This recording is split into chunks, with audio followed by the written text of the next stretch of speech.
సంక్రాంతి సందర్భంగా వృద్ధులకు ఒక గుడ్ న్యూస్ చెప్పింది ప్రభుత్వం. ఇంతకీ ఆ గుడ్ న్యూస్ ఏంటి అనేసరికి గుడ్ న్యూస్ అనగానే వృద్ధులు అనగానే అందరు పెన్షన్స్ గురించి ఆలోచిస్తున్నారేమో.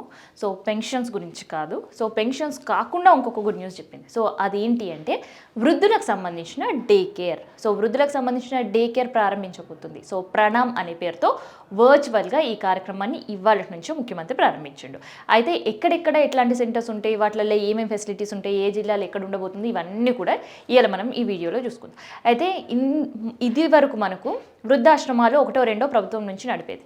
సో అండ్ ప్రైవేట్ సంబంధించిన వృద్ధాశ్రమాల సంఖ్య ఇంకా నేను ప్రత్యేకంగా చెప్పాల్సిన అవసరమే లేదు. కొంతమంది 5 స్టార్ రేటింగ్, 5 స్టార్ ఫెసిలిటీస్తో కొన్ని అండ్ ఇంకొన్ని ఇంకొక రకంగా ఏర్పాటు చేసినారు. అవి కంటిన్యూ అవుతున్నాయి. సో అవి కాకుండా వాటితో సంబంధం లేకుండా అండ్ వృద్ధాశ్రమాలతో కూడా సంబంధం లేకుండా హెల్త్ కేర్ సెంటర్స్తో అండ్ దాంతోపాటు జిల్లాల్లో అయితే అక్కడుండే ప్రభుత్వ హాస్పిటల్తో లింకప్ అయి ఈ డే కేర్ సెంటర్స్ని ప్రారంభిస్తుంది. అయితే ఇప్పుడుండే అన్ని జిల్లాల్లో ఒక్కొక్కటి, కాకపోతే మల్కాజ్గిరి, మేడ్చల్, రంగారెడ్డి, వనపర్తి ఈ జిల్లాల్లో ఇప్పుడు నేను చెప్పిన 4లో మాత్రం జిల్లాకి 2 చొప్పున ఈ డే కేర్ సెంటర్ అనేది ప్రారంభిస్తుంది ప్రభుత్వం అని చెప్పొచ్చు. మరి వీటిలో ఏం ఫెసిలిటీస్ ఉండబోతున్నాయి అనేది కూడా నేను చెప్తాను. సో ఇక్కడ వృద్ధులకు సంబంధించి సీనియర్ సిటిజన్స్ సంబంధించిన ఏర్పాటు చేస్తున్న ఈ డే కేర్ సెంటర్ ఉదయం 9 గంటల నుంచి సాయంత్రం 6 గంటల వరకు ఉండబోతుంది. అండ్ ఇక్కడ 60 సంవత్సరాల పైబడిన వాళ్ళు ఆధార్ కార్డ్ అండ్ వాళ్ళ రేషన్ కార్డ్తో రిజిస్టర్ చేసుకోవాల్సి ఉంటుంది. అయితే ఇక్కడ రిజిస్టర్ చేసుకున్న తర్వాత వాళ్ళు ఉదయం 9 గంటలకి డే కేర్ సెంటర్కి వస్తే సాయంత్రం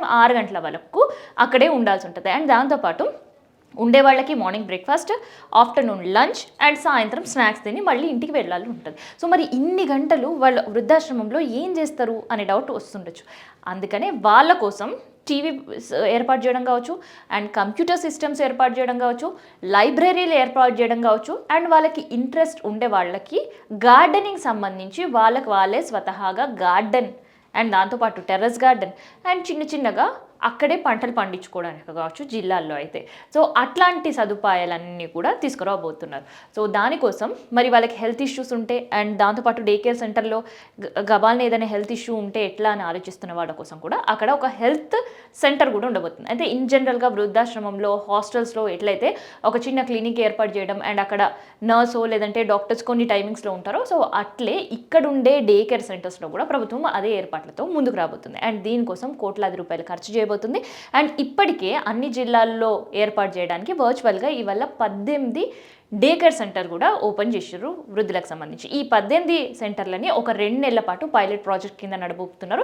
ఇది సక్సెస్ అవుతే అన్ని జిల్లాల్లో కూడా ఇది విస్తరించే ప్లాన్లో ఉంది ప్రభుత్వం. సో అందరూ పెన్షన్స్ కోసం ఎదురు చూస్తున్న వృద్ధులు కొంతమంది అయితే డే కేర్ సెంటర్స్లో ఉండడానికి ఇష్టపడే వాళ్ళ వృద్ధుల సంఖ్య ఎంత అనేది ఇలా మనం ఆలోచించాలి. ఎందుకంటే వృద్ధులు ఎప్పుడైనా కానీ వాళ్ళ ఇంట్లో వాళ్ళతో లేదంటే మనవరాళ్ళతో ఆడుకుంటూ కాలక్షేపం చేయాలని కొంతమంది ఆలోచిస్తుంటారు. ఇంకొంతమంది మాత్రం అక్కడ ఉండే ఊర్లలో అయితే ఇంటి పక్కన వాళ్ళు లేదంటే అక్కడ ఉండే వాళ్ళతోటి కాలక్షేపం చేయడానికి చాలా ఇంట్రెస్ట్ చూపిస్తుంటారు.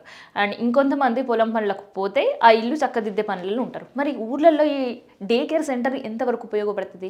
సరే, కొంత అర్బనైజ్డ్గా ఉండే హైదరాబాద్, రంగారెడ్డి, మల్కాజ్గిరి, మేడ్చల్ ఇట్లాంటి వాటిలో ఎంత కొంత అర్బనైజ్ అయ్యింది, పొలాల పనులు ఇవన్నీ తక్కువ ఉంటాయి కాబట్టి ఉండే కొడుకు దగ్గర ఉండడమో బిడ్డ దగ్గర ఉంటే వాళ్ళు ఉద్యోగాలకు వెళ్ళడం కావచ్చు, మనవాళ్ళు ఉంటే వాళ్ళు స్కూల్కి వెళ్ళడం కావచ్చు, వీళ్ళని ఒక్కరినే వదిలిపెట్టి వెళ్ళడం కాస్త ఇబ్బందికరంగా ఉండే వాళ్ళకి డే కేర్లో డ్రాప్ చేసి మళ్ళీ సాయంత్రం పికప్ చేసుకునే పరిస్థితి ఉంటుంది. కానీ పల్లెటూరులలో ఈ డే కేర్ సెంటర్ ఎంతవరకు సక్సెస్ అవుతుంది? ఎందుకంటే వృద్ధులు ఎవరు కూడా ఆ డే కేర్ సెంటర్లో వెళ్ళి ఉండాలి అంటే దాని ఒక ఇంట్లో అంటే పల్లెల్లో ఉండేవాళ్ళు వాళ్ళ పిల్లలు కనుక హైదరాబాద్లో ఉంటే ఇక్కడికి వచ్చినప్పుడే ఒక 2 రోజులు 3 రోజులు వాళ్ళతో ఉండాలంటే చాలా ఇబ్బందిగా ఫీల్ అవుతుంటారు. ఇంట్లో వేసిన అపార్ట్మెంట్ డోర్ వేసినట్టే సాయంత్రం వరకు తీసే పరిస్థితి ఉండదు. సో బయట గాలి పీల్చుకోవాలన్నా కూడా ఇబ్బందికర సిచ్యువేషన్స్ వాళ్ళు ఫీల్ అవుతారు. ఒక్క మాటలు చెప్పాలంటే హైదరాబాద్లో వచ్చి పల్లెటూర్లలో ఉండే పెద్దవాళ్ళు ఉండాలి అంటే వృద్ధులు, అమ్మమ్మలు, తాతమ్మలు ఉండాలంటే వాళ్ళు దీని ఒక జైలు లాగా ఫీల్ అవుతారు. అట్లాంటిది ఊర్లలో డే కేర్ సెంటర్ పెట్టి పొద్దున్న 9 గంటలకు రండి, సాయంత్రం 6 గంటలకు పొండి అని అంటే దాన్ని వాళ్ళు ఎట్లా ఫీల్ అవుతారు అనేవి ఆల్రెడీ గుసగుసలు వినిపిస్తూనే ఉన్నాయి. ఎందుకంటే వాళ్ళు హాయిగా కాలక్షేపం చేసుకోవాలంటే అక్కడ ఉండి ఇంటి పక్కన వాళ్ళతో ముచ్చట్లు పెట్టడమో లేదంటే అక్కడ ఉండే వాళ్ళతో గడపడానికి టైం ఎక్కువ స్పెండ్ చేస్తుంటారు. మనవాళ్ళు పిల్లలు ఉంటే వాళ్ళని పెంచడమో లేదంటే వాళ్ళతో ఆటలాడము, వాళ్ళతో ముచ్చట్లాడడము, వాళ్ళని సగబెట్టడము ఇదే సరిపోతుంది. సో అట్లాంటి వాళ్ళకి డే కేర్ సెంటర్ ఎంతవరకు ఉపయోగపడుతుంది అనేది చూడాలి. సో మొత్తానికి అయితే పైలట్ ప్రాజెక్ట్ అయితే స్టార్ట్ చేసారు. ఆ పైలట్ ప్రాజెక్ట్ ఎంతవరకు సక్సెస్ అవుతుంది అనేది చూద్దాం. అయితే ఇక్కడ చాలామంది వృద్ధుల్లో అండ్ ఈ వృద్ధ day care centre senior citizens కోసం ఏర్పాటు చేస్తున్నారు అనగానే ఇంకొక వాదన కూడా వినిపిస్తుంది. సో కోట్లాది రూపాయల నిధులు పెట్టి అక్కడ వాటిని ఓపెన్ చేసే కంటే అవేవో వీళ్ళకి పెన్షన్స్ పెంచితే ఆ సంక్రాంతి సందర్భంగా ఆ పెన్షన్స్ పెంచిన ఆనందం పండగ ఇంకా సంతోషంగా చేసుకునే అవకాశం ఉంటుంది కదా అని.